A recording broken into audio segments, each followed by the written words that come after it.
Bisa nggak kita mengkonsolidasikan diri untuk menjatuhkan Prabowo? Kalau nasihati Prabowo nggak bisa juga, bisanya hanya dijatuhkan. Saya alternatifnya bukan pada prosedur yang formal impeachment seperti itu. Itu tidak akan jalan. Yang jalan hanya ini, bisa nggak kita mengkonsolidasikan diri untuk menjatuhkan Prabowo? Itu. Hanya itu. Kalau nasihati Prabowo nggak bisa juga, bisanya hanya dijatuhkan. Itulah menyelamatkan, bukan menyelamatkan Prabowo, tapi menyelamatkan diri kita dan bangsa ini. Terima kasih. Assalamualaikum. Pidato-pidato sok paten, pidato-pidato yang memprovokasi bangsa sendiri, pidato-pidato yang mengajak orang lain untuk menjatuhkan pemerintah di momen halal bihalal. Jadi saya agak miris ya menyaksikan pidato-pidato di acara halal bihalal itu. Teman-teman, memang ada kelompok masyarakat di bangsa kita maupun di negara lain yang itu mengaku pejuang demokrasi, tapi mereka mengukur demokrasi itu dengan isi perutnya sendiri. Mengukur demokrasi itu dengan perasaan dan keinginannya sendiri. Jadi kalau keinginannya kesampaian, kalau perasaannya terpenuhi, kalau dia terlibat dalam sebuah kebijakan, maka dia akan bilang demokratis.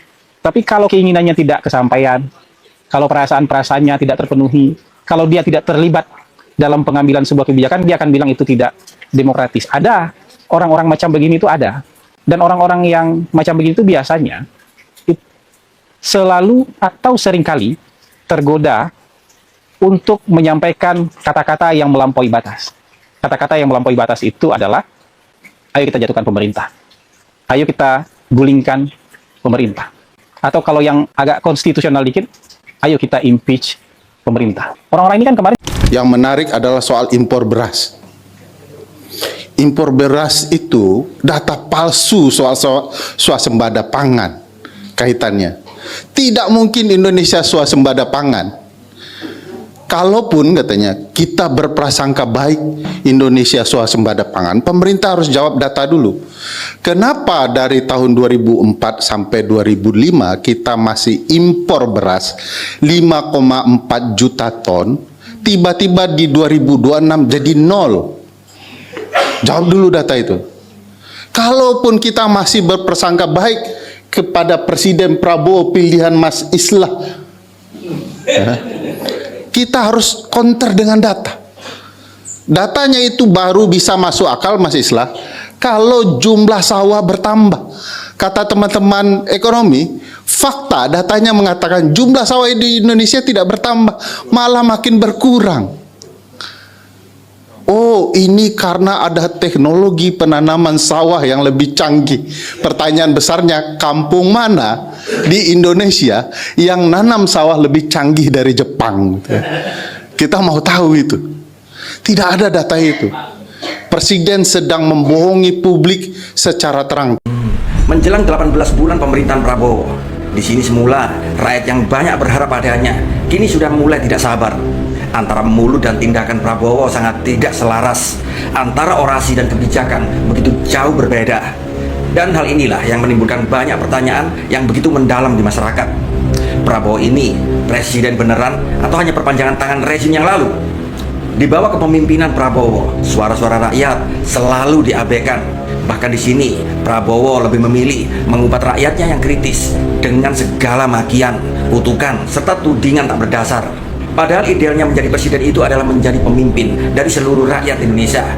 Bukan hanya sebagian rakyat yang pandai menjilat serta memuji sang raja. Rakyat jelata yang sering mengkritik pun tetaplah menjadi rakyat Indonesia yang harus didengar aspirasinya. Dan dalam hal ini, Prabowo terkesan membuat dinding yang tinggi dengan rakyat yang sering mengkritiknya. Termasuk teman-temannya sesama purnawirawan, para tokoh, dan ulama yang selama ini mendukungnya. Bahkan sebagian netizen menduga ada operasi khusus untuk memisahkan Prabowo dengan rakyat yang waras dan tetap memelihara para termul di sekitarnya untuk kepentingan tertentu. Pembentukan kabinet second yang direncanakan menjadi kabinet yang dipenuhi oleh menteri-menteri bermasalah. Maka tidak heran jika kinerjanya juga memilukan. Sedangkan untuk program unggulan yang bagus dan memberikan harapan bagi masyarakat, misalnya seperti program ketahanan pangan, di sini hampir 2 tahun kepemimpinan Prabowo terlihat masih jalan di tempat, sama sekali belum terlihat perkembangan positifnya.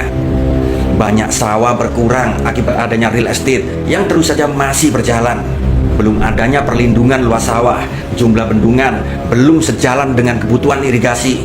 Harga patokan gabah kering panen atau GKP masih terlalu jauh dari harga keekonomian. Sehingga di sini belum bisa menarik buat para petani yang idealnya 50% dari harga beras. Program ketahanan energi bahkan saat ini, program ini terancam gagal. Mengganti minyak fosil belum ada perkembangan yang signifikan, bahkan cenderung stagnan. Produksi minyak sawit di sini justru menurun. Akan tetapi di sini, kebutuhan BBM dalam negeri semakin hari pun semakin meningkat. Pertambahan kendaraan baik pesawat terbang, kapal laut maupun mobil, truk, motor terus bertambah. Lalu bagaimana mungkin Prabowo bisa merealisasikan janji kampanyenya untuk menghentikan ekonominya? Inilah salah satu akibat kapasitas kerja para menteri-menteri di kabinet gemuknya. Tidak ada terobosan, tidak ada upaya strategis, bahkan untuk minyak sawit, pajaknya ditambah bukannya diberi insentif. Sedangkan gebrakan Prabowo untuk politik luar negeri yang tadinya sudah baik, akibat kecerobohan presiden sendiri yang begitu senang dipuji dan kapasitas kabinetnya yang rendah, akhirnya membuat posisi Indonesia saat ini terkunci dan menurunkan martabat serta merugikan perekonomian Indonesia sendiri. Contoh yang banyak menjadi kontroversi di masyarakat adalah Agreement on Reciprocal Trade atau perjanjian tarif timbal balik yang lebih menguntungkan Amerika Serikat dibandingkan Indonesia. Sebut saja sebagai contohnya, ada 1.819 item komoditi dari Indonesia, tapi di sisi lain ada 11.474 item komoditi dari Amerika Serikat yang tarif masuknya ke Indonesia sebesar 0%. Dan ini sama saja dengan penjajahan gaya baru. Bagaimana mungkin Prabowo mampu merugikan bangsanya seperti ini? Ya, tapi itulah faktanya. Dan hal ini tentu merupakan hasil diplomasi dan negosiasi yang buruk. Ditambah lagi masuknya Indonesia ke dalam jebakan Boat of Peace yang didirikan oleh Trump. Di sini Indonesia walaupun sering dipuji oleh Trump, tetapi pada dasarnya telah dijebak untuk menjadi bawahan si Donald Trump dan bahkan sudah masuk menjadi blok Amerika.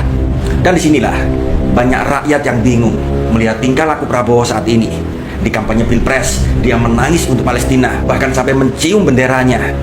Ketika melihat bantuan Basnas yang tiba di Palestina, dia pun juga menangis. Tapi dalam kebijakannya, dia gabung Boat of Peace dengan Israel yang didukung Amerika, yang juga telah membunuh puluhan ribu warga Gaza. Ironis memang. Dan posisi RI saat ini benar-benar terancam, bukan lagi menjadi negara bebas aktif, dan seolah bukan lagi mendukung kemerdekaan Palestina, tapi malah sebaliknya mengakui penjajah Israel sebagai negara berdaulat. Jadi di sini tidak heran jika Hamas sampai menolak Indonesia masuk Gaza.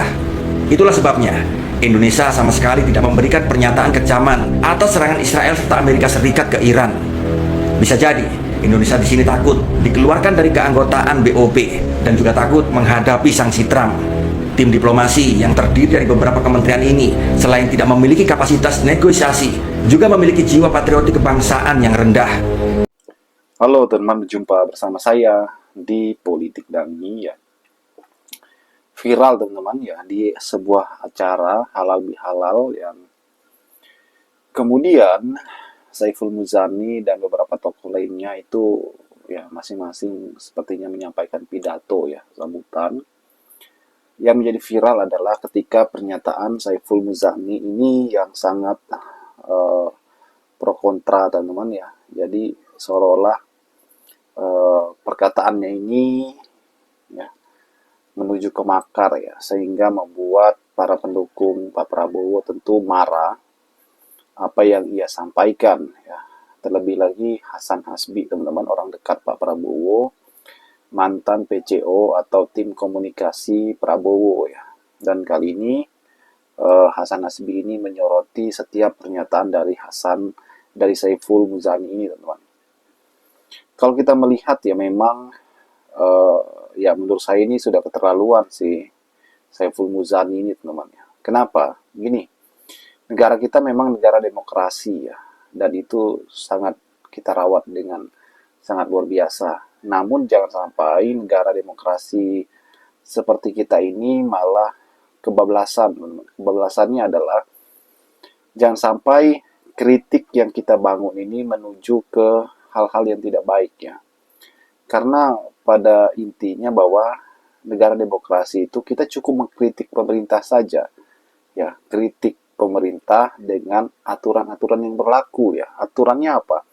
Ya aturannya dengan kata-kata yang baik ya, yang jelas, yang bisa diterima oleh orang yang kita kritik, ataupun menggunakan solusi-solusi yang ada dan apa yang harus dikerjakan dan bagaimana solusinya. Ya itu sebenarnya teman-teman.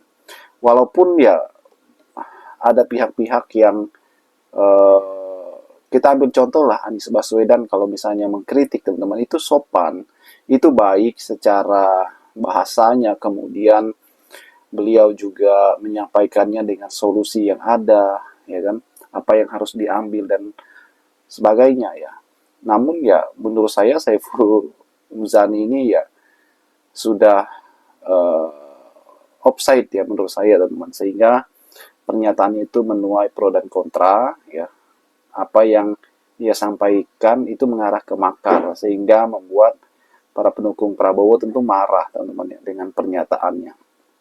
Namun itu sudah dijawab oleh Hasan Hasbi ya. Bagaimana menurut kalian teman-teman ya? Di tengah pro kontranya program Prabowo, tentu bagaimanapun beliau adalah presiden ya kan, yang mempunyai tampuk kekuasaan yang luar biasa. Bagaimana menurut kalian?